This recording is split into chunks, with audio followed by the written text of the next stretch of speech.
Vamos a comenzar la clase de hoy, en la cual vamos a ver el tema del riesgo en su expresión cuantitativa, ¿no? Generalmente, pues, se habla de riesgo trivial, tolerable, intolerable.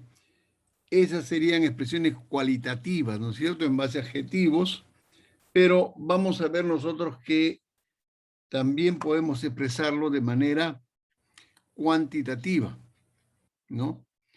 Cuando hablamos de seguridad, habíamos dicho que estábamos hablando de un estado de confianza y tranquilidad, ¿no?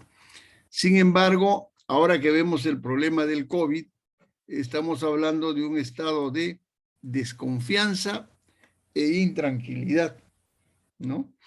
¿Por qué? Porque existe la probabilidad de un daño. Entonces, actualmente estamos pues en condiciones de inseguridad, ¿no? Porque la probabilidad del daño es alta. Es decir, hay desconfianza e intranquilidad. Cuando hablamos del alcance del concepto, nosotros decíamos que en seguridad teníamos que desarrollar básicamente 4 actividades. La primera de ellas era peligro y riesgos. La segunda, establecer las condiciones de seguridad. Tercera, mantener esas condiciones y luego tratar las emergencias. Entonces, lo que vamos a hacer ahora es desarrollar los criterios sobre lo que significa riesgos, ¿no? Pero también hacer mención a lo que es un peligro, ¿no? Hacer una clara diferenciación. Y nosotros nos vamos a referir a riesgos bajo los siguientes criterios, ¿ya?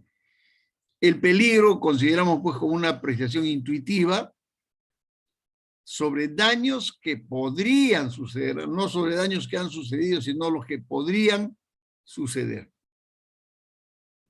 Para identificar los peligros hay que observar el entorno y evidentemente consultar a personas experimentadas, porque ellas son las que nos van a decir si puede o no puede ocurrir un daño, ¿no? Por ejemplo, cuando vemos cables en estas condiciones, podríamos decir nosotros que hay un peligro. ¿Por qué un peligro? De que estos cables se puedan cruzar con cables de electricidad, por ejemplo, ¿no? O que estas marañas de cable podrían, pues, caer, ¿no? Y causar un daño. Pero alguna vez hemos registrado, ¿no?, muchos casos de daños debidos a esta proliferación de cables eléctricos. Casi no hay información al respecto, ¿no es cierto? Entonces, el peligro vendría a ser la apreciación intuitiva sobre daños que podrían suceder. En cambio, cuando hablamos de riesgos,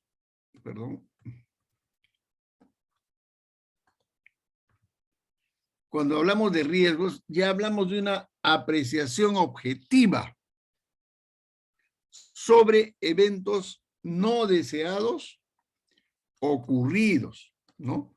Generalmente riesgo se define como una función de la probabilidad que algo pueda suceder y de la magnitud de las consecuencias de ese evento. Entonces, para evaluar riesgos, tenemos que tener un registro de eventos no deseados. Tenemos que tener un registro de la frecuencia o probabilidad de recurrencia de dichos eventos. ¿Se producen una vez, varias veces? Y tendremos que tener la magnitud de esas consecuencias. ¿Son leves o son graves? ¿No?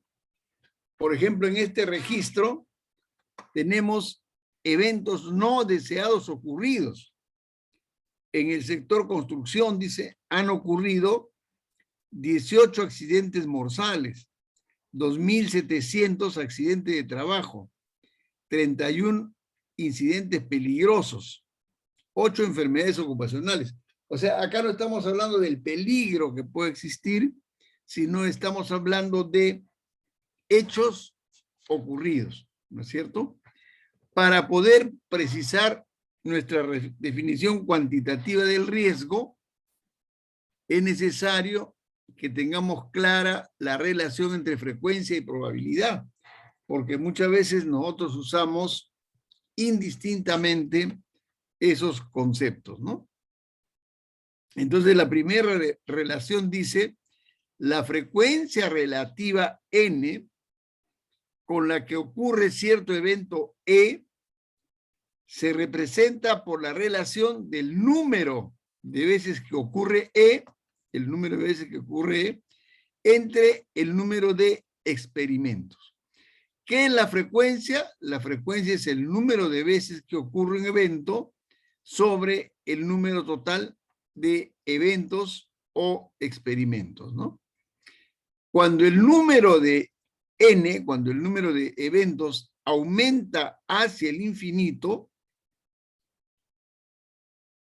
la frecuencia tiende a converger, dice, hacia una cierta cantidad que se denomina probabilidad de E.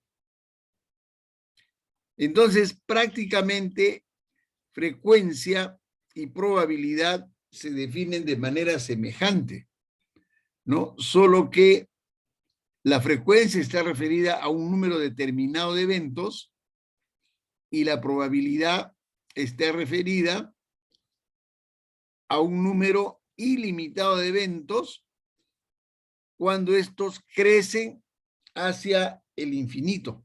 No se puede hablar, pues, de probabilidad cuando se trata de un solo evento. Cuando se trata de un solo evento, se habla de certeza. Entonces, para hablar de riesgos y probabilidades, tenemos que tener una gran cantidad de eventos registrados. Por otro lado, la definición clásica de probabilidad dice que la probabilidad de que suceda un evento E de un total de n casos posibles es igual a la relación entre el número de ocurrencias de ese evento y el número total de casos previsibles. Aquí es donde aplicamos ese concepto. Si nunca ocurre, H será igual a 0. Nunca sucede. Y la probabilidad del evento es 0. Si siempre ocurre, H es igual a 1. Y la relación H-N va a ser igual a 1. Entonces, en estos casos, nosotros podemos hablar de certezas. ¿Por qué? Porque no requieren evaluaciones probabilísticas. Nunca va a ocurrir o siempre va a ocurrir. Si siempre va a ocurrir, ya no hay probabilidad. La probabilidad se refiere a la posibilidad de que algo ocurra. Pero si siempre ocurre, ya no es probable, es una certeza, ¿no? ¿Cómo podemos caracterizar la probabilidad? Cuando hablamos de evaluaciones cuantitativas, tenemos presente que la probabilidad es un número que varía entre 0 y 1, como hemos dicho, ¿no? No es ni 0 ni 1, pero varía. Entonces puede ser muy pequeña, cercana a 0, pero no es 0. Puede ser 0,00000, al final le pones un 1. Puede ser muy grande, cercana a 1, pero no es 1. Puede ser 0,9999, pero no es 1. ¿No? ¿Y cómo expresamos la probabilidad? La podemos expresar en porcentajes, 23% como un número decimal o como un número exponencial, 23 por 10 a la menos 2, por ejemplo, ¿no? Y entre 0 y 1, ¿cuántos números podemos tener?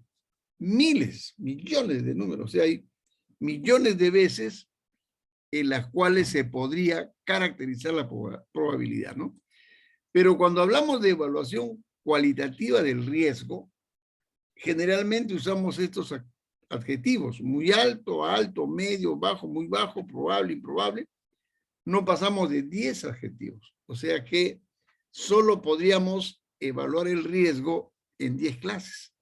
En cambio, en la evaluación cuantitativa del riesgo, como es de 0 hasta 1, comenzando de un número pequeño como 0,00001 y llegando a un número tan grande como 0,9999, tenemos una amplia variedad de posibilidades de caracterizar la probabilidad. Como estamos hablando del riesgo, vayamos a la probabilidad de la consecuencia de los daños, ¿no?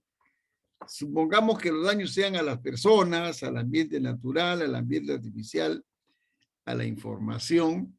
Primero tendríamos que tipificar, ¿no?, qué tipo de daños a personas: quemaduras, enfermedad específica; al ambiente natural, qué tipo de daños; al ambiente artificial, qué tipo de daños; a la información, qué tipo de daños, ¿no? Entonces podemos caracterizarlos ya sea de manera cualitativa o cuantitativa. Así, por ejemplo, para hablar de manera cualitativa, podríamos decir que una quemadura o una enfermedad o cualquier daño, podríamos evaluarlo por su gravedad. Y dentro de las modalidades podemos hablar leve, moderada, grave, muerte. Pero esto también podemos caracterizarlo de manera cuantitativa. Para esto usamos magnitudes y unidades. Por ejemplo, podríamos medir la cantidad de muertos, ¿no?, de personas muertas. Podríamos hablar 10, 20, 30, 40, 50, una gran cantidad de posibilidades de precisar la magnitud. Igual en el ambiente natural, el daño contaminación o cualquier otro daño, podríamos caracterizarlo por el atributo destrucción. Y la destrucción también puede ser leve, moderada, grave y destrucción total. Sin embargo, cuantitativamente podríamos hablar de hectáreas, de áreas, de superficies, etcétera, especificándolas siempre con una magnitud. Si hablamos del ambiente artificial, también podríamos hablar de la contaminación por el atributo extensión, ¿no? Y podríamos hablar mínima, regular, inhabilitación total. Acá podemos usar 5 metros cuadrados, 10 metros cuadrados o 30%, siempre hablando con números al punto de vista cuantitativo, ¿no? Y en cuanto a la información, también podríamos usar un atributo gravedad. Pérdida de la información, leve, moderada, grave, destrucción total. Pérdida de la información, 2 metros cúbicos, 3 metros cúbicos, 4 metros cúbicos. Entonces, tanto la probabilidad como los daños podemos caracterizarlos de manera cualitativa y cuantitativa. Si eso podemos hacer así, entonces también el riesgo podemos caracterizarlo de manera cualitativa y cuantitativa. Si es de manera cualitativa, será el resultado de 2 factores cualitativos, ¿no? Por ejemplo, trivial, tolerable, moderado, importante, intolerable. Pero si es cuantitativa, sería el producto de 2 factores numéricos, como hemos visto, ¿no? Por lo tanto, sería un número. Por ejemplo, 25 por 10 a la menos 5 muertes persona año.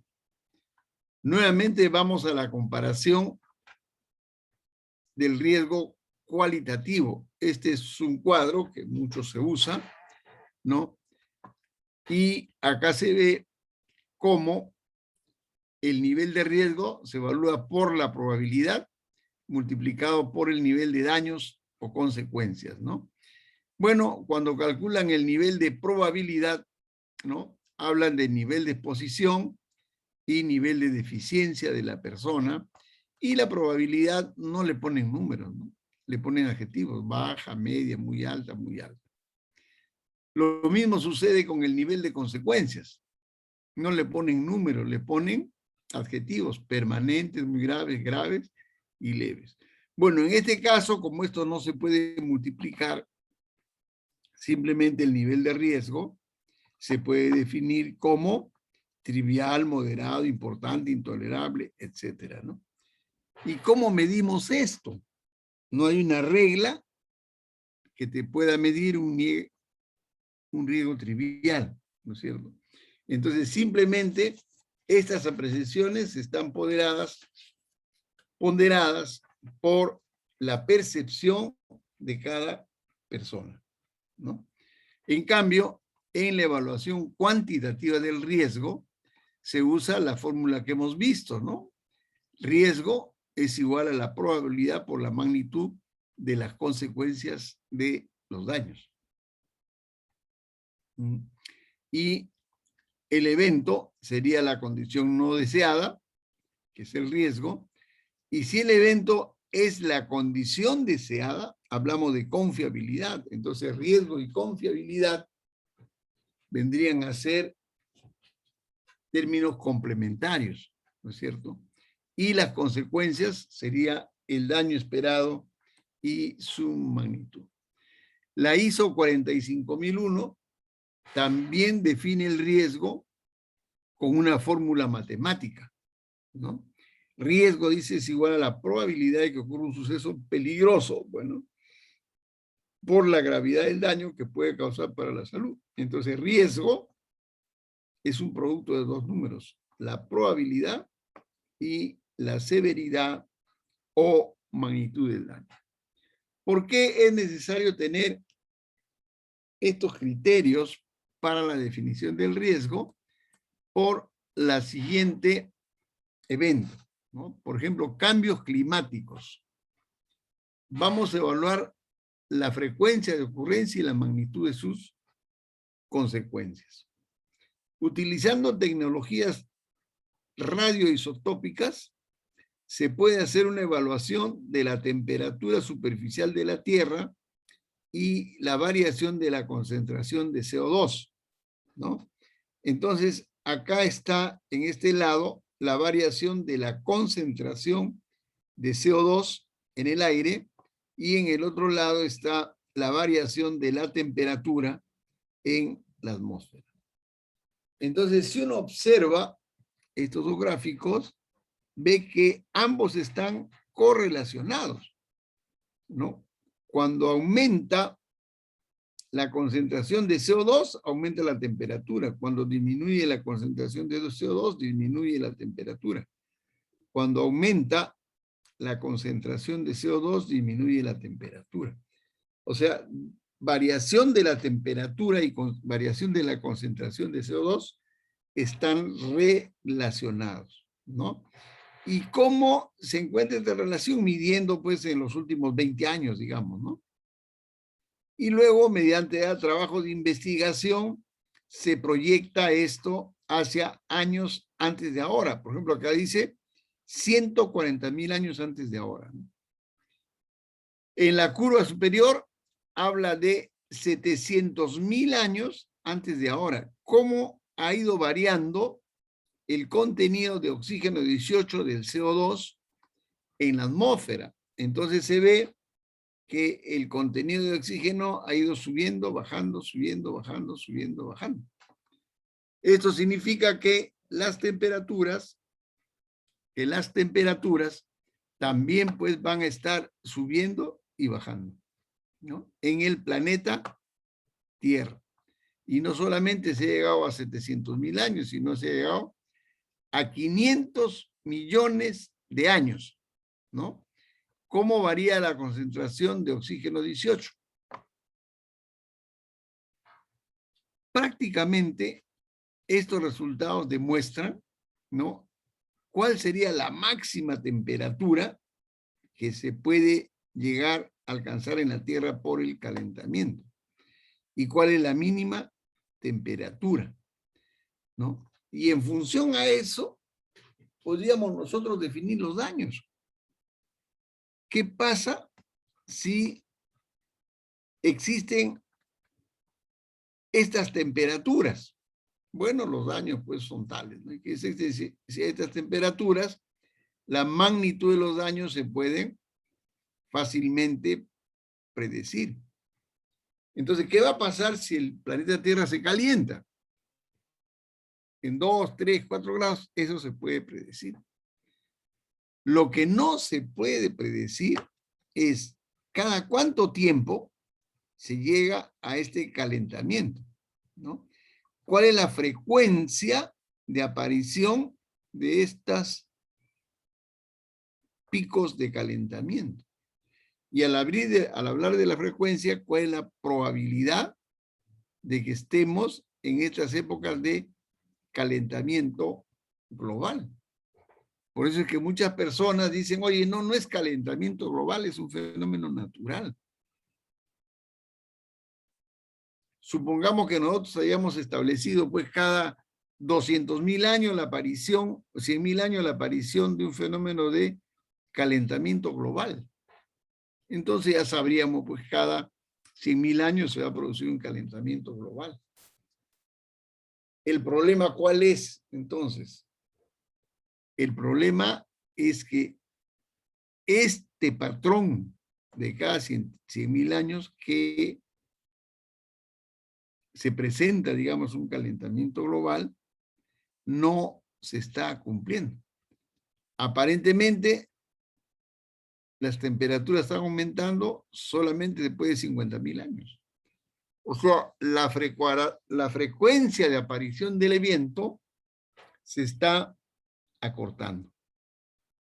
Entonces, cuando uno estudia riesgos, probabilidad versus consecuencia del daño, los daños se pueden predecir, cuál es la magnitud de las consecuencias, ¿no? Por ejemplo, ¿qué pasa si hay un terremoto grado 9 en Lima? Pucha, se caen todas las casas, todo eso. Pero ¿cuál es la probabilidad de que ocurra ese evento? Eso nadie lo sabe. ¿En qué momento va a ocurrir ese evento? Eso nadie lo sabe. Y esa es la información que nos interesaría a nosotros conocer para poder definir exactamente lo que llamamos el riesgo. ¿Ya? Entonces, es importante, pues, que sepamos que esta definición cuantitativa de riesgos nos va a permitir medir con bastante precisión los daños, pero no nos va a facilitar definir las frecuencias. Ese va a ser más importante, ¿no? En cambio, cuando uno habla de riesgo cualitativo, ya va a depender de la apreciación de las personas, porque son simplemente la aplicación de adjetivos.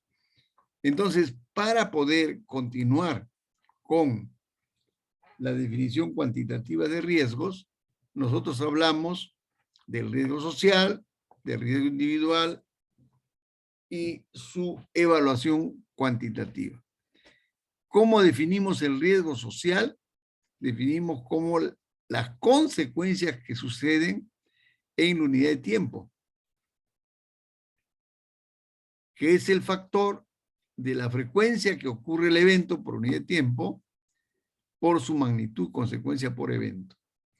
Y el riesgo individual lo vamos a definir como el riesgo social entre la población involucrada. Vamos a aplicar este concepto a un evento. Accidentes automovilísticos. Frecuencia del evento, 15 millones de accidentes por año. Consecuencias, magnitud de las consecuencias, una muerte cada 300 accidentes automovilísticos. Entonces nosotros decimos el riesgo social, ¿cuál es? 15 millones de accidentes automovilísticos del año en la frecuencia, por las consecuencias, 1 cada 300 muertes por año. Total, el riesgo social sería 50.000 muertes por año. Si la población involucrada es de 200 millones de habitantes, nosotros dividimos 50.000 entre 200 millones y tenemos un valor 25 por 10 a la menos 5 muertes por persona año. Entonces, el riesgo individual de morir por accidentes por año es de 25 por 10 a la menos 5. ¿No? Acá ya no decimos si es un riesgo trivial, tolerable, intolerable, no, es un número que podría ser 25, 24, 23, 22, 1 por 10 a la menos 5, 10 a la menos 2. etcétera, ¿no? Si nosotros pudiéramos manejar estas fórmulas, podríamos trasladarla también a su aplicación a casos hipotéticos en la empresa. Decimos hipotéticos porque estos son ejemplos, ¿no? Por ejemplo, el riesgo individual con consecuencia muerte por personas.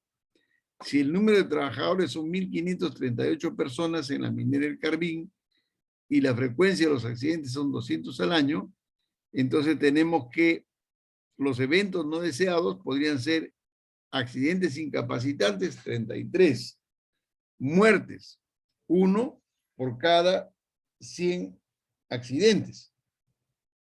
Si nosotros queremos calcular las muertes, calcularíamos el riesgo social. 200 accidentes, cuya consecuencia es una muerte por cada 100 accidentes, el riesgo social sería 2 muertes al año.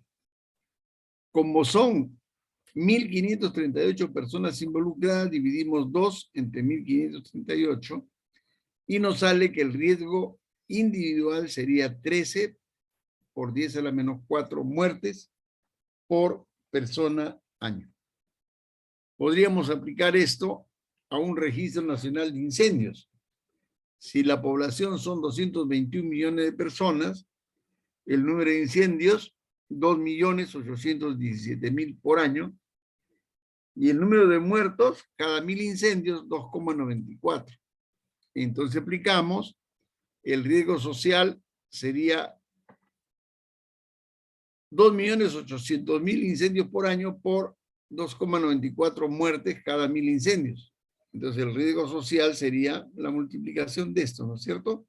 8.283,5 muertes por año. Y el riesgo individual sería este número dividido entre 222 millones, que es la cantidad de personas involucradas. Entonces el riesgo individual sería 3,74 por 10 a la menos 5 muertes por persona año. Entonces vemos cómo el uso de la definición cuantitativa de riesgos no permite llegar a precisiones en cuanto a la evaluación de un determinado evento. Y no solamente permite esto, sino permite ir desarrollando estudios cuantitativos de riesgo. Por ejemplo, en esta diapositiva hablan de riesgo, seguridad e incertidumbre y ponen en 2 ejes, la probabilidad y la magnitud de las consecuencias, ¿no? Y van colocando la resultante como estas curvas rojo, amarillo, verde, y van estudiando cómo los riesgos son decrecientes, ¿no? Pero siempre y cuando se puede poner números. Acá no se puede poner pues, trivial, tolerable, ¿no? Acá hacen una curva criterio para los límites de riesgo individuales. Entonces, hacen en eje vertical probabilidad de que un individuo reciba una dosis determinada. Mientras, en el eje horizontal está la dosis que debe recibir la persona. Y todo esto configura un límite, ¿no? Y sobre ese límite se considera la región inaceptable y debajo del límite la región de optimización de la seguridad o lo que conocemos nosotros como riesgo aceptable. Pero esto solo se puede lograr haciendo evaluaciones de riesgo de manera cuantitativa, ¿no? Inclusive hay algunas presentaciones en las cuales hablan del análisis tridimensional de variables, ¿no? Cuando hacen estudios de riesgo en exposición al ruido. Con la evaluación cuantitativa no se podría llegar a estos resultados, ¿no? Los números nos permiten también establecer la definición de riesgo aceptable. El riesgo nunca será 0 debido a que la probabilidad oscila entre 0 y 1 sin tener esos valores. Por ejemplo, cuando hablamos de ruido, ¿cuál es el riesgo aceptable en ruido? Como habíamos visto, siempre hay un valor límite establecido por las normas, por ejemplo, 80 decibelios. Si nosotros trabajamos en una zona mayor a 80 decibelios, decimos riesgo inaceptable. Pero si trabajamos en una zona menor, decimos riesgo aceptable. ¿Por qué riesgo? Porque de repente acá hay una máquina, ¿no?, que está emitiendo menos de 80. Pero si esa máquina tiene una falla, en algún momento va a comenzar a emitir más de 80 decibelios. Entonces tú aceptas estar en una zona de riesgo cuyo nivel de emisión de ruido es mayor que el normativo, aunque sea por breves instantes, ¿no? Por eso hablamos de riesgo aceptable, que es la condición que uno acepta de manera voluntaria, de manera natural, ¿no? ¿Cómo usamos estos conceptos para evaluación del riesgo aceptable en la sociedad? Por ejemplo, en un hospital destituyeron a los médicos que le amputaron la pierna sana a un anciano diabético de 86 años. Oye, en ese hospital le cortan la pierna sana a los enfermos. Mejor no hay que ir, ¿no es cierto? ¿Por qué? Porque se equivocan y te quitan la pierna sana. Sin embargo, nosotros podemos hablar de la magnitud del daño. Efectivamente, pérdida de una pierna sana. Pero ¿cuál es la frecuencia de ese evento? ¿Sucede todos los días, todas las horas? No, sucede de vez en cuando. Casi nunca. La frecuencia del evento es muy cercana a cero. Entonces, si el cero, que es la frecuencia o probabilidad, lo multiplicamos por cualquier cantidad, te va a dar cero. Entonces, el valor del riesgo es prácticamente cero. Conclusión, pacientes siguen atendiéndose en el hospital, aceptan el riesgo. ¿Debido a qué? Debido a que la frecuencia o probabilidad pues es muy baja, ¿no? Riesgo aceptable en la vida diaria. Esta gente está cruzando este puente que está pues en malísimas condiciones, fíjense, algunas tablas, cordeles, ¿no? La magnitud del daño es muy grande, pueden perder la vida, si se caen, pierden la vida, ¿no? Pero ¿cuántos han caído? De repente, nunca se ha caído nadie. Probabilidad del evento es cero, por ahí uno cada 10 años. Entonces, nuevamente, el valor del riesgo está cero o muy cercana a cero. Por eso es que las personas siguen cruzando el puente y aceptan el riesgo. ¿Por qué? Porque evaluando realmente el riesgo, vemos pues que es mínimo. Pues sí puede ser, ¿ah? Si sucede el evento, me muero. Hay un daño muy grande, pero la probabilidad es muy pequeña. Entonces la gente acepta el riesgo. Estos números nos sirven también para evaluar la actitud social frente a los riesgos.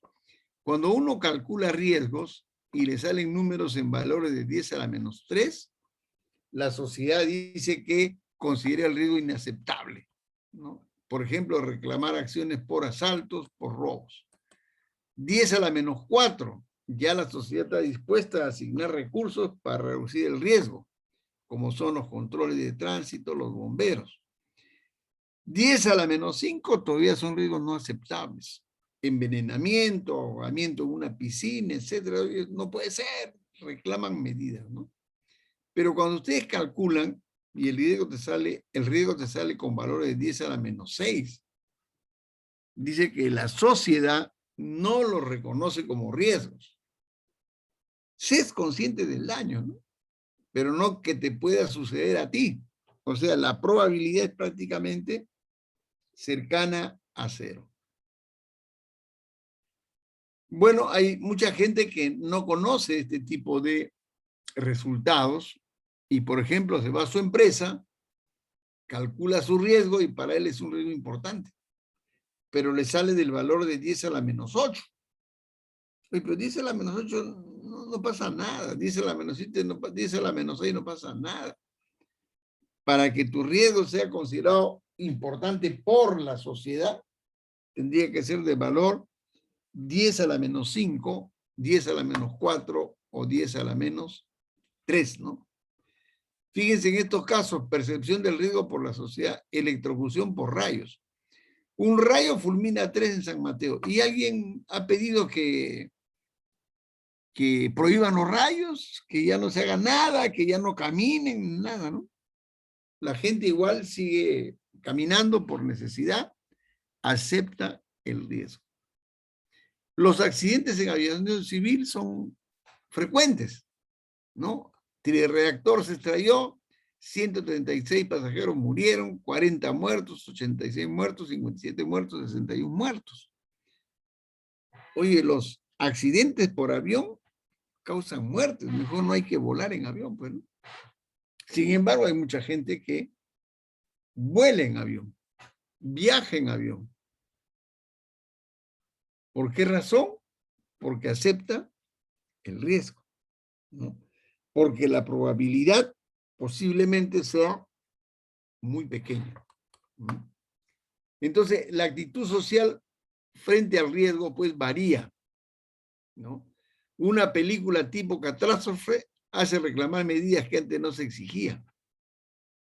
Aquí en Lima, por ejemplo, más o menos la cosa es tranquila, ¿no? Pero supongamos que salga una película en la cual se inventen un tsunami de 50 metros de altura que llega a toda la costa verde, la costa del sur, llega hasta el centro de Lima. Entonces la gente se va a asustar y va a pedir medidas, ¿no? El rechazo al riesgo influye en decisiones. Por ejemplo, la ubicación de los aeropuertos, de las estaciones de gasolina. Uno siempre quiere tener lo más lejos posible de donde vivimos, porque el avión se puede caer, porque la estación de gasolina puede explotar, ¿no? Entonces, oye, ¿dónde coloco la estación? Lejos, no la quiero cerca porque es un peligro. Esa es la actitud de la sociedad frente al riesgo, ¿no? Ahora, las actitudes también varían según la situación económica y política.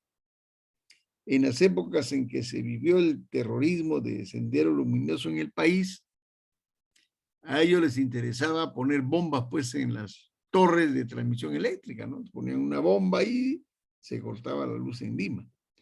Entonces, las gentes, la población no quería vivir cerca de las torres, ¿no? ¿Por qué? Porque sabía que estaba expuesta al peligro, ¿no? De una bomba colocada por los terroristas, ¿no? Para la población, dice, son más importantes los riesgos cercanos que aquellos que puedan afectar a las futuras generaciones. Desde el punto de vista ambiental, esto ya se está viendo claramente que no debe ser así, ¿no?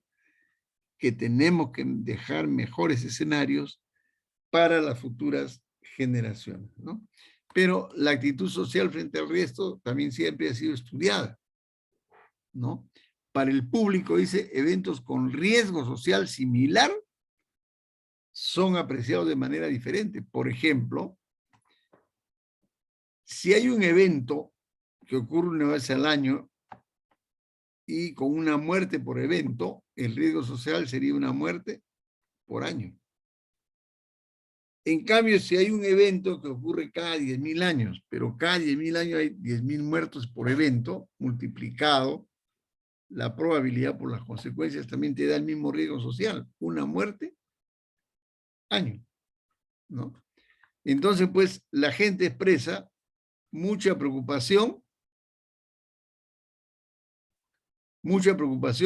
por eventos poco frecuentes, ¿no? Como este que está acá, pero con grandes consecuencias por eventos, ¿no? Las caídas de avión, por ejemplo. Oye, cada año un avión se cae, ¿no? Mueren 100, 200 personas. Pero los accidentes automovilísticos son a cada rato. Pero en cada accidente no mueren 100, muere uno o dos, ¿no? Pero son en gran cantidad. Y bueno, ve la gente, ya un accidente automovilístico, mira la noticia y lo deja, ¿no? Pero cada vez que se cae un avión, sí, toda la gente se preocupa por eso, ¿no? Entonces se puede decir que a pesar que los resultados cuantitativos, ¿no? Son importantes, nos permiten una mejor apreciación del riesgo, la sociedad decide por resultados cuantitativos, básicamente, ¿no? El señor José Durán nos habla acerca de la evaluación del riesgo y también toma en cuenta este tipo de consideraciones, ¿no? Existen diversos casos, métodos, dice, evaluación del riesgo, y según él puede ser evaluado según el siguiente esquema, ¿no? Listar adversos, segundo, tercero, cuarto, quinto. Pero nosotros esto podemos adecuarlos a la definición que tenemos. El listado de eventos adversos son los eventos no deseados. Frecuencia, probabilidades de la frecuencia. Consecuencia de los eventos de la magnitud. Y el riesgo de la frecuencia por la magnitud. O sea, con estos tres elementos estamos estableciendo la definición cuantitativa de riesgo. Pero la evaluación de riesgo no debe quedar pues en determinar simplemente el riesgo de una actividad, sino hacer una evaluación comparativa. ¿Cuáles son los eventos de mayor riesgo para poder controlarlos, ¿no? Otra definición es la que da el Ministerio de Energía y Minas. Dice, diagrama de flujo de la metodología de análisis y evaluación del riesgo. Entonces, cuando uno mira este diagrama, dice, esto debe ser complicado, ¿no?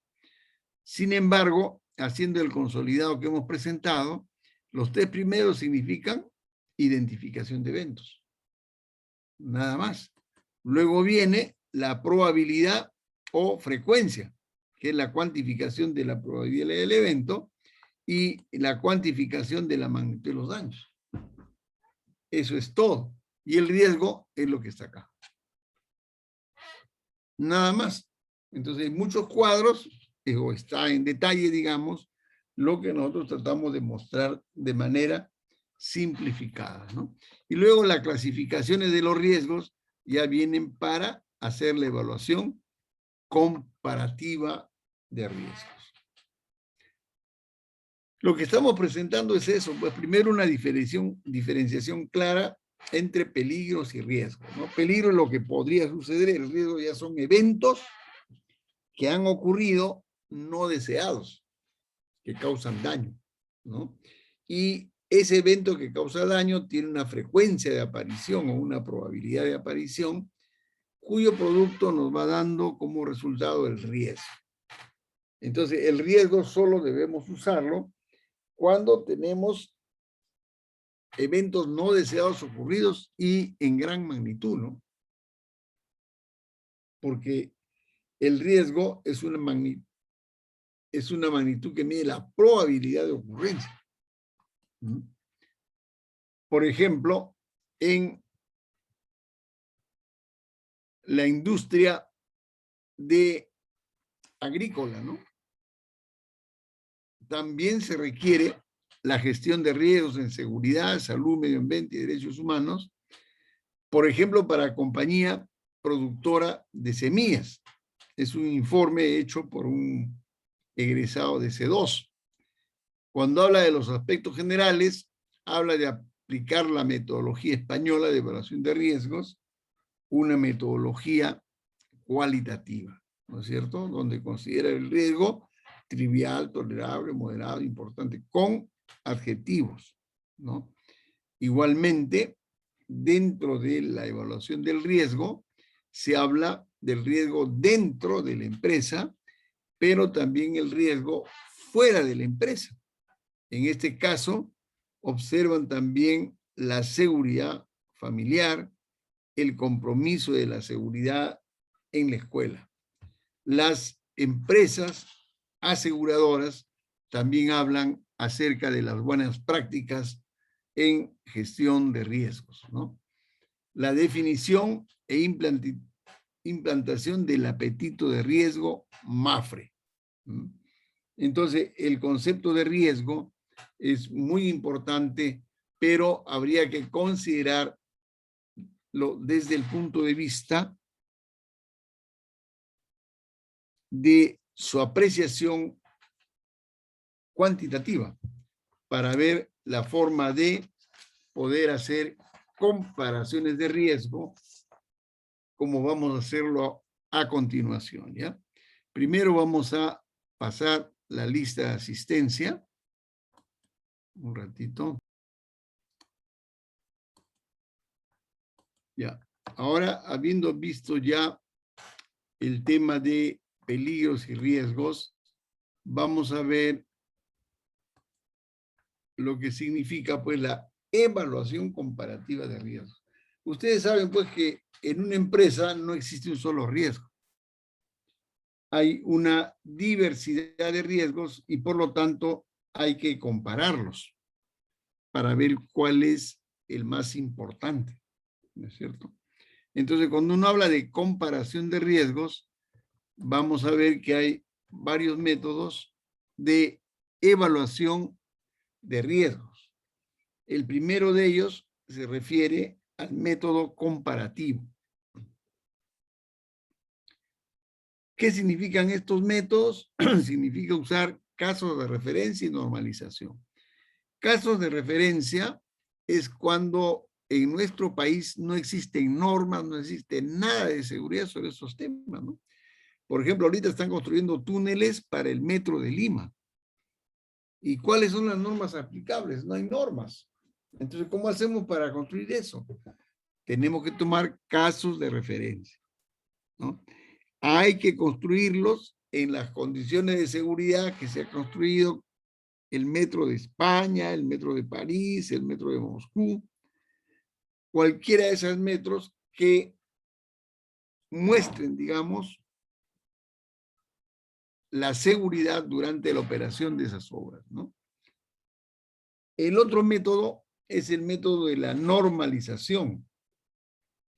¿Qué significa la normalización? Significa que cuando uno ya tiene experiencia y profesionales especializados en seguridad, ya puede ir estableciendo normas.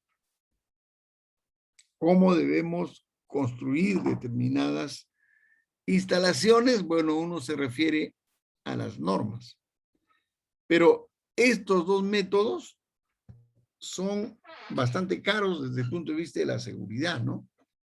Porque el caso que se comenta en casos de referencia es, por ejemplo, el de una central nuclear, la primera central nuclear que se tenía que construir en España.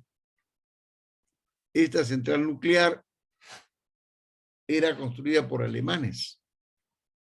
Entonces, cuando los alemanes preguntaron cuál es la seguridad que ustedes requieren para sus centrales nucleares, los españoles dijeron, bueno, como es la primera central, no tenemos normas, no tenemos procedimientos. Entonces queremos que la construyan con los mismos niveles de seguridad que han sido construidos en Alemania. Entonces los alemanes dijeron, si quieren que tengan esos niveles de seguridad, entonces su central tenemos que construirla con la piedra de Alemania, con el cemento de Alemania, con el acero de Alemania, y todo tuvieron que traer de Alemania. Es el caso de referencia, ¿no? Pero cuando existen normas, ya no es necesario traer de otros países, porque en nuestro país se pueden desarrollar productos normalizados y usar lo que la industria produce, ¿no? Pero muchas veces construir de acuerdo a las normas no refleja, pues, el diseño real de la obra. Y muchas veces se cae en exceso de gastos en la seguridad. Entonces se comenzaron a desarrollar los métodos analísticos, ¿no? El primero de ellos es el método determinístico. ¿Qué significa el método determinístico? Estudiar todos aquellos eventos no deseados para la empresa y escoger uno, aquel que podría producir el mayor daño, y diseñar la empresa para soportar ese peor daño, ¿no? Por ejemplo, el peor evento, sismos. Entonces hay que diseñar la empresa para que soporte ese tipo de eventos específicamente. Si soporta eso, soporta todo. Entonces ya la construcción se hace más real. No solamente en base a normas que van siendo generales, digamos, sino a procesos ya específicos en función a un evento no deseado, ¿no? Pero esto todavía resulta caro, se pueden ahorrar costos. ¿Por qué? Porque existen los métodos probabilísticos, como hemos mencionado, que nos hablaba de una probabilidad menor a 10 a la menos 6. ¿Qué significa esto? Por ejemplo, si estamos ahorita en el año 2021, ¿no? Y decimos nosotros que en Lima ocurren sismos de gran magnitud cada 60 años. Y supongamos que el último sismo que ocurrió es en el año 2000. Entonces se supone que el próximo va a ser en el año 2060. ¿De acuerdo? Entonces el método determinístico me diría, oye, tienes que hacer tu instalación para soportar ese evento catastrófico. Pero ahí entra el concepto de la probabilidad. Dice, oye, ¿cuánto tiempo de duración va a tener tu empresa, tu industria? 30 años. Y si tú la inauguras en 1920 y te va a durar hasta 1950,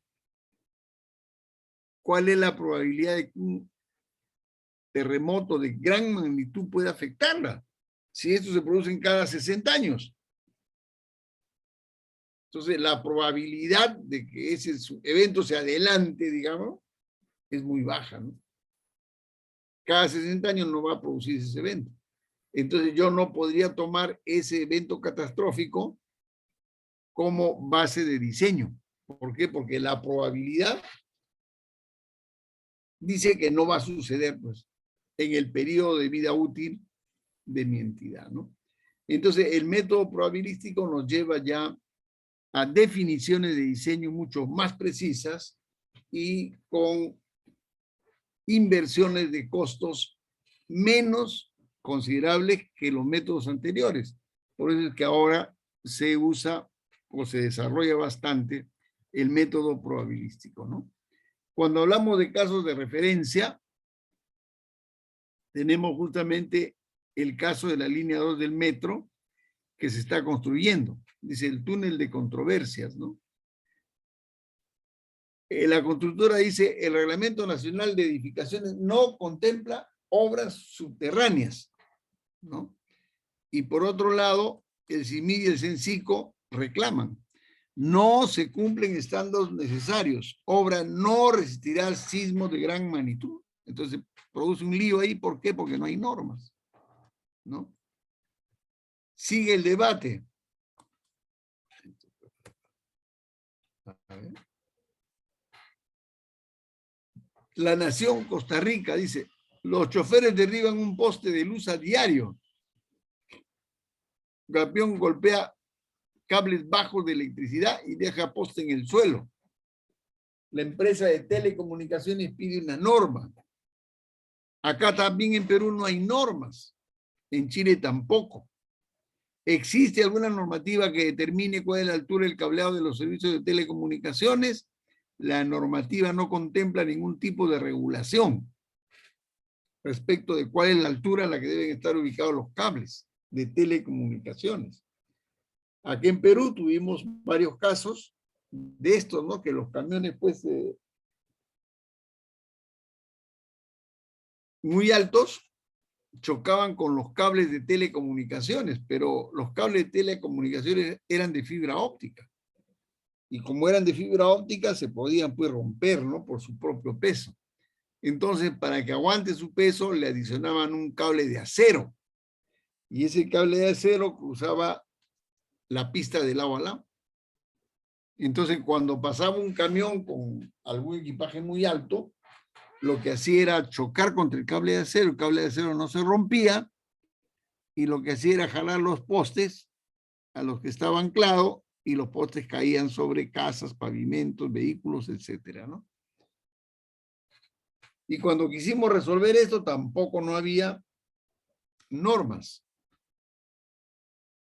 Entonces, ¿qué hicimos? Casos de referencia. Vamos a ver las normas europeas para poder resolver eso, ¿no? Entonces, cuando hablamos ya de métodos comparativos, comenzamos a discutir sobre la existencia de normas, ¿no? El reglamento de edificaciones del túnel 2 dice, califica las obras en 4 clases. Esenciales. No deben interrumpir su funcionamiento luego de un sismo. Hospitales, aeropuertos, cuarteles. Importantes. Reúnen gran cantidad de personas. Coliseos, centros comerciales, terminales de pasajeros. Comunes. Casas, hoteles. Temporales, depósitos o casetas. Este reglamento no considera obras subterráneas de gran envergadura. ¿Qué dice Ocitran? Se aplicará este reglamento para la construcción del patio, del edificio administrativo y algunas edificaciones subterráneas. Pero la edificación del túnel lo haremos con el Eurocódigo. Lo haremos con las normas internacionales, pero ¿serán aplicables al Perú? Entonces se arma la discusión, ¿no? Y acá, ¿qué dicen? En el grado sísmico se ha hecho un ajuste hacia arriba en el factor. De 1 pasó 1,3. Algunos especialistas opinan que debe ser de 1,5. Y esto ha servido para que se diga que se está bajando de 1,5 a 1,3. El ajuste hacia arriba para dar mayor seguridad, no hacia abajo, declaró el viceministro de Transportes. Las diferencias son fundamentales. Según este reglamento, una obra esencial es aquella capaz de resistir un megaterremoto que acumule 2.500 años de energía, mientras que una obra importante es solo de 1.000 años. ¿Y qué dice la constructora? Mejor aplicamos normas internacionales que han sido empleadas con países con gran incidencia sísmica, ¿no? Entonces, ¿qué van a aplicar en el Perú? Bueno, lo que hacen en otros sitios, pues, porque acá no tenemos normas, ¿no? Cuando hablamos de los métodos analíticos, nos referimos, por ejemplo, a este caso determinístico, ¿no? Es decir, hablando de un evento base de diseño. Y fíjense que acá se está hablando de un proyecto minero, ¿no? Pero ¿qué se está estudiando? Estudio de sismicidad y riesgo sísmico para el proyecto minero La Zanja. ¿Cómo es que un sismo podría causar daños a la zanja? O sea, este es un estudio de seguridad para evitar daños, ¿no? Estudio de riesgos. Entonces dice, la capacidad de producir un sismo de máxima energía depende de las dimensiones del volumen sismogénico. Chevalin desarrolló una función semiempírica que relaciona la máxima magnitud con el espesor del lecho sismoactivo. Mientras más grueso sea el lecho, mayor será el sismo máximo que puede ocurrir, ¿no? Y así va desarrollando. El sismo máximo que puede presentar dependerá no solo del grosor del lecho, sino también del ancho del bloque sismoactivo. Y luego dice, para determinar el sismo máximo que cada zona sismogénica pueda producir, se ha considerado el ancho del bloque como la dimensión máxima de ruptura que originaría la máxima magnitud de dicho bloque. El cálculo de la magnitud se efectúa considerando una ruptura circular equivalente, para lo cual se usa la fórmula derivada del momento sísmico, ¿no? Entonces acá ustedes tienen pues que en este caso de minería se está aplicando un concepto de evento determinístico. ¿Cuál es el evento máximo que puede ocasionar daño, ¿no? Y vemos que el algoritmo que nos permite resolver estos casos ya está desarrollado. Entonces, esto es un método de aplicación para evaluar posibles eventos no deseados. Luego tenemos, en el caso de, a ver, acá está, ya. En el caso de evaluaciones probabilísticas, empleando estos métodos analíticos, se trata de definir una secuencia de eventos, ¿no? Que te llevan al éxito o al fracaso. Entonces, estos frecuencias de eventos son analizados en función a estos sistemas lógicos para ver cuál es la probabilidad de falla o de ocurrencia de éxito, ¿no? Y si falla, ¿cuál es la probabilidad de éxito o de falla? ¿Cuál es la probabilidad de éxito o de falla? Entonces se va determinando la probabilidad de cada evento hasta llegar a la probabilidad de éxito de cada uno de los eventos. Para esto, pues, es necesario conocer en detalle cada evento, ¿no? Sus características. Es necesario tener registros de actuación de los sistemas de seguridad en cada evento. Entonces, si no hay una base de datos, no es posible hacer estudios probabilísticos. Entonces hemos visto cómo en un caso se está usando método determinístico, en otro caso se está usando método probabilístico, ¿no? También se pueden usar ambos métodos de manera conjunta, ¿no? En análisis de riesgos, en proyectos de inversión, un caso de estudio, ¿no? Ya en proyectos de economía.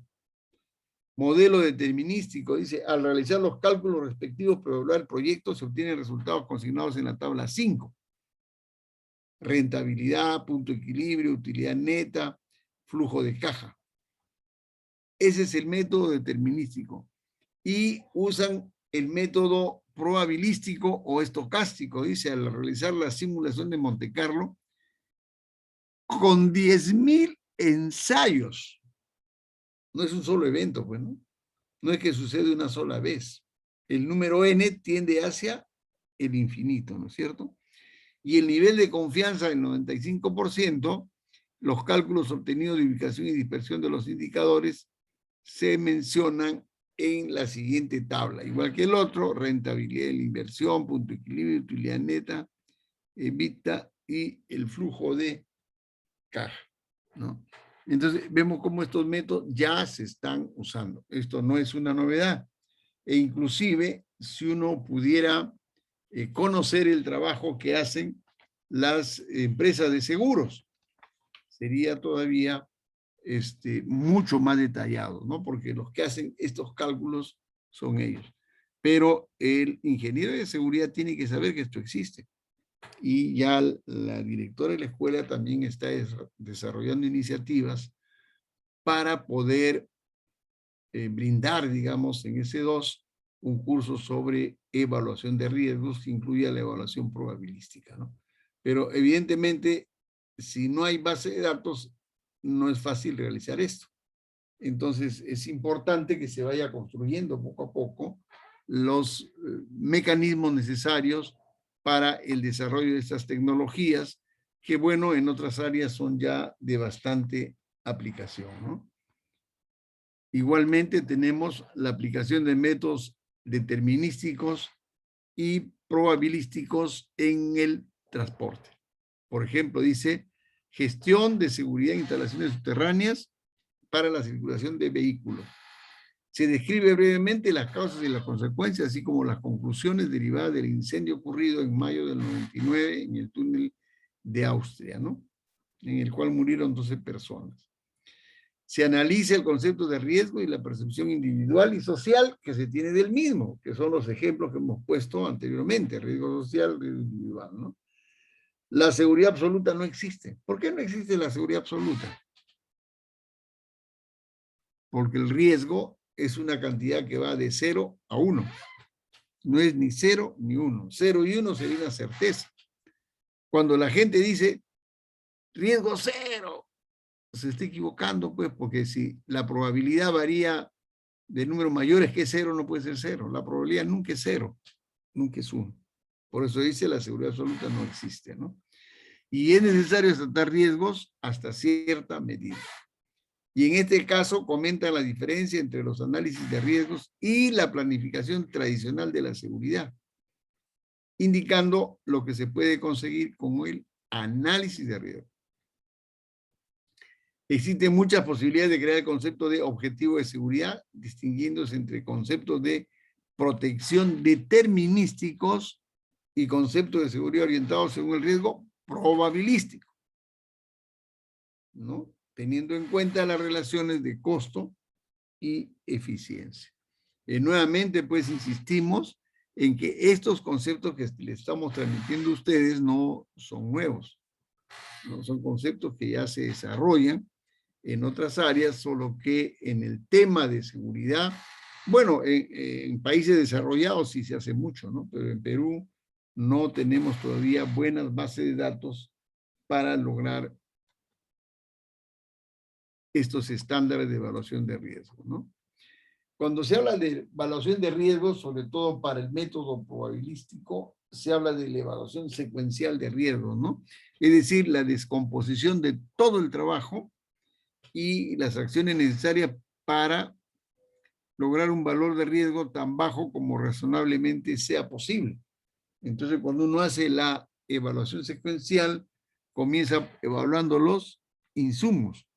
Oye, la materia prima, ¿cuáles son los riesgos? Los procesos. Y ahí viene el trabajo individual, el trabajo en equipo. Es lo que generalmente se hace dentro de la empresa, ¿no? Pero en el producto final, la gente se preocupa por la calidad, pero no evalúa los riesgos. Y en función de este análisis, tampoco se toman en cuenta acciones de optimización, que vendría a ser la retroalimentación en este concepto de evaluación de riesgos, que incluye los insumos, los procesos, ¿no? Y la optimización como la retroalimentación.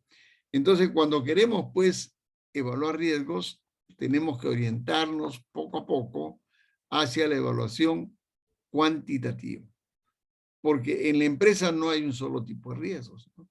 Hay una diversidad de riesgos. En una sola empresa pueden haber riesgos por productos químicos, por incendio, por polvo de gases, por ruido, por espacio confinado, por caídas, cortes, resbalones, ¿no? Y cada uno de ellos tiene su respectiva magnitud y las consecuencias y tiene su respectiva frecuencia o probabilidad de aparición. Y por lo tanto, haciendo la multiplicación de la frecuencia por la magnitud de las consecuencias, obtenemos valores de riesgos que nos permiten definir cuál es el riesgo principal en la empresa. En este caso dice productos químicos, incendios, polvos, gases, etc. ¿Por qué es importante esto? Porque nos va a permitir orientar, digamos, nuestros esfuerzos, ¿no? Si yo soy el responsable de seguridad de la empresa, tengo interés en orientar mis esfuerzos hacia controlar los esfuerzos químicos, prioritariamente, ¿no? Porque son los más importantes, ¿no? Caídas, cortes y rebalones también tengo que mirar, pero son los que menos daño a la empresa podrían causar, ¿no? Cuando hacemos, pues, comparación cualitativa de riesgos, como hemos visto, los alcances de la comparación son muy breves, ¿no? Intolerable, intolerable, importante, importante, y ahí quedamos, ¿no? En cambio, cuando hacemos evaluaciones cuantitativas, vamos a ver en el siguiente cuadro, perdón, esto es acá, así, no, que la cantidad de comparaciones que podemos hacer es muy amplia, ¿no? Por un lado, podemos tener riesgos voluntarios, riesgos involuntarios, podemos calcular el riesgo de una diversidad de actividades que signifiquen un riesgo de muerte por persona y por año, por 10 a la menos 5, por ejemplo. Y vemos que fumar, beber, jugar al fútbol, alpinismo, tienen riesgos diferentes, ¿no? Fumar 500 muertes por persona año, por 10 a la menos 5, beber una botella de vino, jugar fútbol, carreras de automóviles, 100 personas muertas por año, ¿no? Y hay otros eventos como estar en la misma habitación de un fumador, una muerte por persona por año, ¿no? Y a esto le llaman riesgo voluntario porque, bueno, fuma solo aquel que quiere fumar, no lo obligan a nadie, ¿no? Igualmente conduce motos o automóviles, aquel que quiere conducir, nadie lo obliga, ¿no? Y también se pueden hablar de riesgos involuntarios y su comparación, ¿no es cierto? Acá dice, tú quieres morir atropellado por automóvil. Si quieres eso, ¿dónde hay mayor riesgo? ¿En Estados Unidos o en el Reino Unido?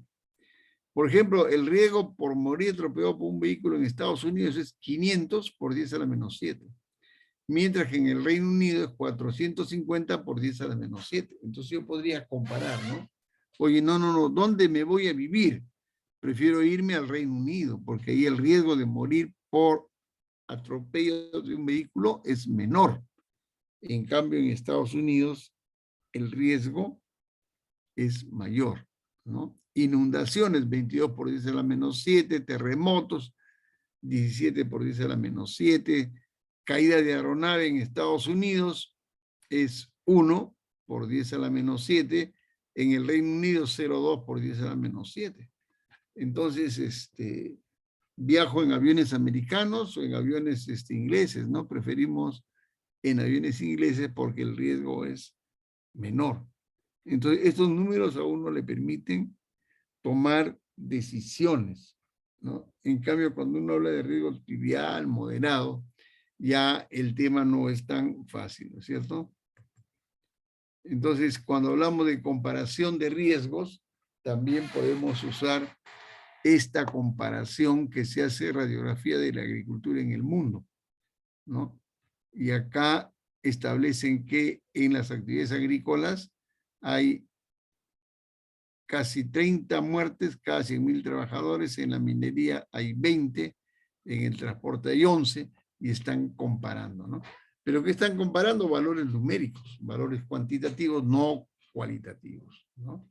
Igualmente, en esta otra gráfica, se va viendo que la cantidad de muertes por industria, ¿no? Minería, construcción, agricultura, y la industria de la radiografía, pues es la que menos riesgo tiene, ¿no? A pesar que todo el mundo se asusta con las radiaciones, un estudio comparativo nos permite ver, pues, que estas actividades son las que menos muerte por persona y por año producen. El Estado debería gastar más sus esfuerzos en otro tipo de evaluaciones de riesgos en otros sectores. Cuando uno compara riesgos, permite también tener en cuenta la percepción de la gente, ¿no? Por ejemplo, aquí hablan de que una persona muere mientras inflaba la llanta de un camión de registro. Esta es una llanta de un camión, entonces el chofer se pone a inflar la llanta, acá hay un fierro, un aro de acero que protege la llanta, que por una mala maniobra sale volando y mata al chofer, ¿no? Magnitud del daño, pérdida de la vida. Probabilidad de evento. ¿Con qué frecuencia se producen estos eventos en los cuales el aro salta y le cae al que está inflando la llanta? Casi nunca, ¿no? Entonces, la probabilidad del evento es cero, el valor del riesgo es cero. Las personas siguen inflando llantas, aceptan el riesgo. Claro que se mejoran las condiciones de seguridad, ¿no? Sacar este tipo de llantas es hacerla detrás de un montículo de arena, una pared de concreto, por ejemplo. Por si salta el aro, entonces ya están protegidos, ¿no? Entonces la probabilidad de que suceda pues es muy pequeña, ¿no? Aquí hay otro evento, daños visitantes de zoológico, 3 heridos en un zoológico de Rotterdam tras escaparse un gorila, ¿no? Un ratito, por favor.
Ya. Entonces, en este segundo caso, daños a visitantes del zoológico, hay 3 heridos, ¿no? La magnitud del daño, 3 heridos, pero la probabilidad del evento, siempre se escapan los gorilas en el zoológico, ocurre frecuentemente, no muy frecuentemente, ¿no? Entonces la probabilidad del evento es 0, valor de riesgo cercano a 0, entonces existe la conclusión de que el riesgo es aceptable y las personas siguen visitando los zoológicos, ¿ya? A ver un ratito.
Bueno, entonces, pues, como ven ustedes, la probabilidad, ¿no?, de ocurrencia de los eventos es muy importante a la hora que uno hace una evaluación comparativa, ¿no?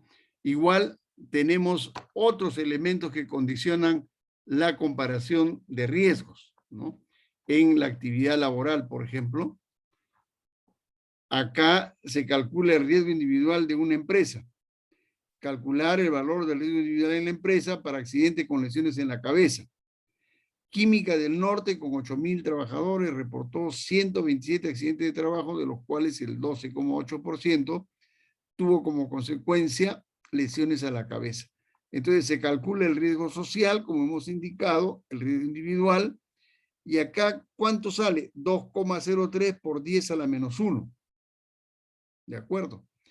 Y el riesgo individual nacional, ¿no?, indicado por la Seguridad Social, que atiende a 576,000 personas, reportó 8,665 accidentes, de los cuales el 14,9 tuvo como consecuencia lesiones a la cabeza. Entonces, con este valor nacional también se hace el cálculo, ¿no?, del riesgo individual nacional, riesgo social y riesgo individual. Entonces, ¿cuánto queda el riesgo individual nacional? 2,24 por 10 a la menos 1, lesiones a la cabeza. Y el riesgo en la empresa era 2,03.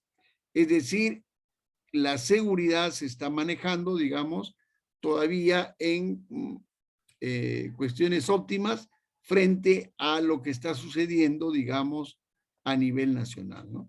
O como conclusión se podría optar de que estos valores podrían reducirse. Habría que aplicar mejores controles para lograr reducir estos valores de lesiones a la cabeza. Entonces vemos nosotros cómo fácilmente se pueden comparar los riesgos utilizando el concepto cualitativo, ¿ya? Este es otro caso que hemos presentado sobre riesgos comparables, comparados aplicados a decisiones judiciales, ¿no? El Tribunal Judicial Constitucional, dice, se pronunció a favor de doña Alida Cortés, quien había exigido el retiro de los equipos de la citada empresa, aduciendo una eventual contaminación. El tribunal encontró que la antena instalada no estaba autorizada por la municipalidad. Además, dice, ¿no?, el Tribunal Constitucional tomó en cuenta las posibles afecciones sobre sus habitantes, pero haciendo la salvedad que no existe consenso. Entonces, el tribunal dice no, que no se construya la antena porque es posible que hayan afecciones. Pero si este resultado lo comparamos con lo que sucede con la radiación ultravioleta del sol, la cual produce 66,000 muertes al año. Acá no es que existe la probabilidad de que produzcan 66,000 muertes al año. No existe la probabilidad, esto es cierto, ¿no? Si uno le pusiera esto, digamos, en conocimiento del Tribunal Constitucional, no tomaría estas decisiones de clausurar la antena. Porque le diríamos, pues, oiga, si usted va a clausurar una antena porque existe la posibilidad de afecciones, mejor mande a apagar el sol. Porque en el sol no existe la posibilidad. El sol es cierto que apaga, que causa muertes. Cuando uno habla, pues, de evaluaciones comparativas, le permite mayor amplitud de criterio para poder tomar decisiones, ¿no? Este caso lo habíamos visto desde el punto de vista comparativo de riesgos por cáncer. La gente dice, oye, la radiación produce cáncer. Sí, pues, pero comparemos cáncer por radiación y cáncer por causas naturales. En una población de 20 millones de habitantes, los casos de cáncer natural esperados en 50 años, con un 15% de tasa, es de 3 millones de casos. En cambio, el caso de cáncer por radiación esperados, con una dosis de 0,2 REM año y 50 años serían 50 REM, el riesgo no sería 10 a la menos 4, 10 a la menos 3, estaría en el valor de 25,000 casos en 50 años.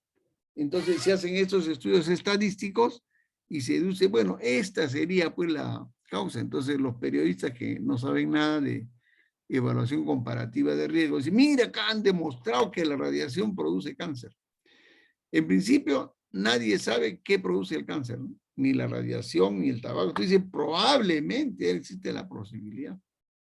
Pero un análisis de seguridad diría, pues, oye, 3 millones, mejor prefiero gastar mi plata en prevenir casos de cáncer natural, porque ahí voy a cuidar a 3 millones de personas. Acá son 25,000. Además, en 50 años, ¿tú crees que se va a poder hacer seguimiento a 3 millones de personas durante 50 años? No. Entonces, estos son solamente estudios de tipo académico, ¿no? Para poder estimar, ¿no?, la probabilidad de la aparición de un daño, pero no necesariamente la definición del daño. Y así como hemos visto su aplicación en empresas a nivel país, a nivel mundial, también existe el uso de estas herramientas de probabilidad versus magnitud del daño para calcular riesgos globales, ¿no? El Fórum Económico Mundial, por ejemplo, todos los años saca su comparación de riesgos globales. El año 2020 hizo lo siguiente, ¿no? Riesgos a largo plazo, ¿no? Por su impacto, por la magnitud de sus consecuencias, ¿no? En primer lugar, pérdida de la biodiversidad, temas de clima, crisis de agua, etcétera, ¿no?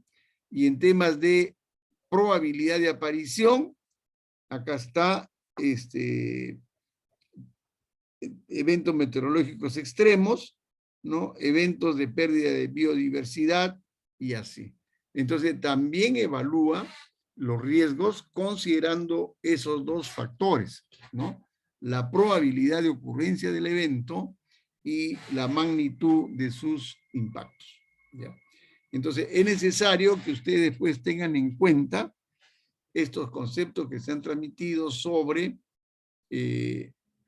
evaluación de riesgos, ¿no? Peligros, riesgos, la necesidad de poder evaluar los riesgos desde el punto de vista cualitativo, ¿no?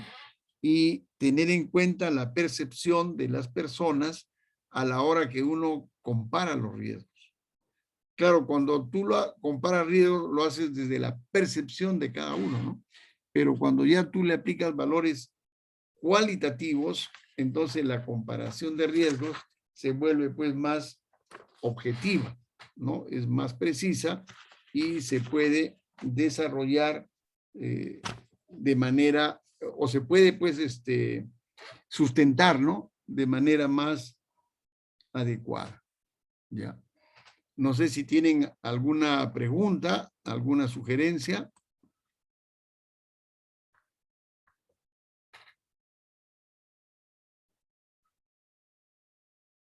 ¿Quién no pudo contestar, Luis?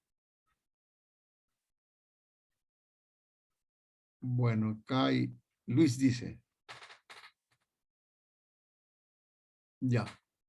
Ok, entonces yo lo que les sugiero es que en las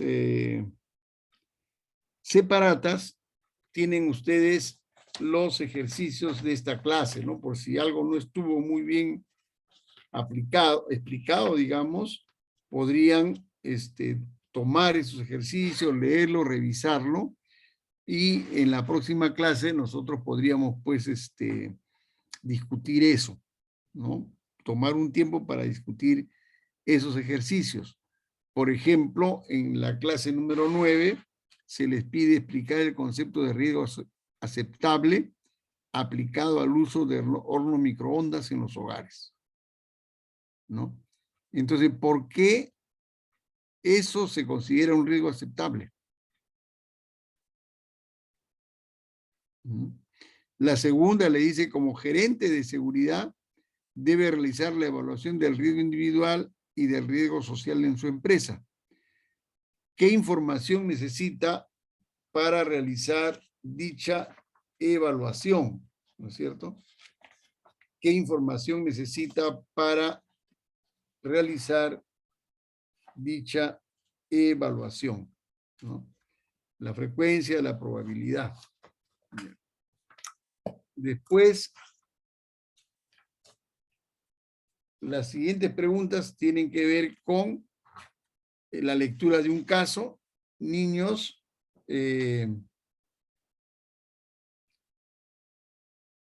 mueren por alimentos contaminados y ahí también se les pide que revisen, ¿no? Efectúen la lectura y vean cuál es el peor daño.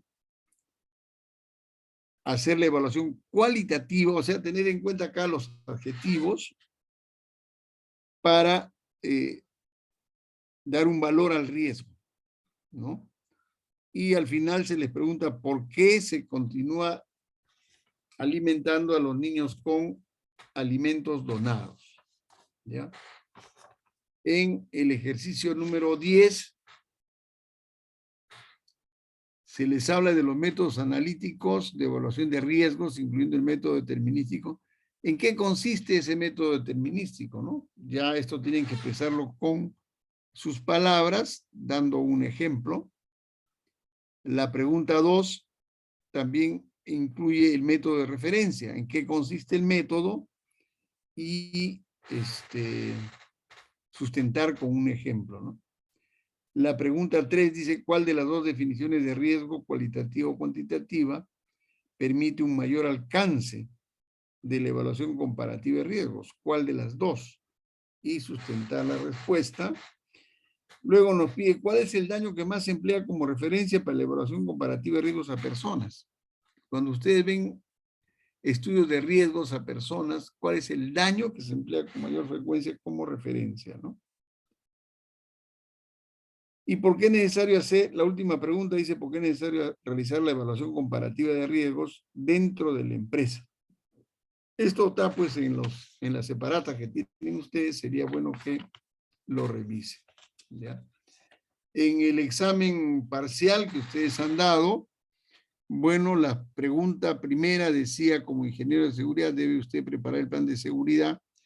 ¿Cuál es la segunda actividad de las 4 principales, las que siempre venimos mostrando, digamos, dentro de las clases, ¿no? Describa dicha actividad y sustente con un ejemplo aplicado a la UNI.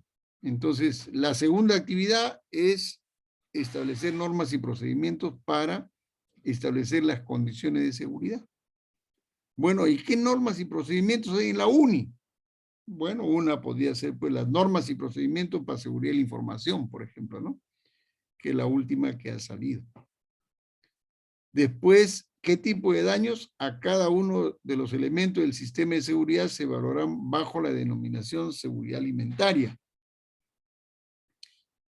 Entonces, las respuestas tenían por objeto que ustedes recuerden, ¿no? ¿Qué daños se puede ver a una persona? Lo mismo pues que en otras, ¿no? Intoxicación, muertes, enfermedades, pero relacionarla a la parte alimentaria. ¿Qué daños pueden producirse al ambiente? Contaminación, ¿no? Destrucción, etcétera, pero relacionarlo al ambiente, por ejemplo, contaminación de cultivos, contaminación de vehículos, etcétera, ¿no? La información, manipulación de información, obsolescencia de normas, registro inadecuado.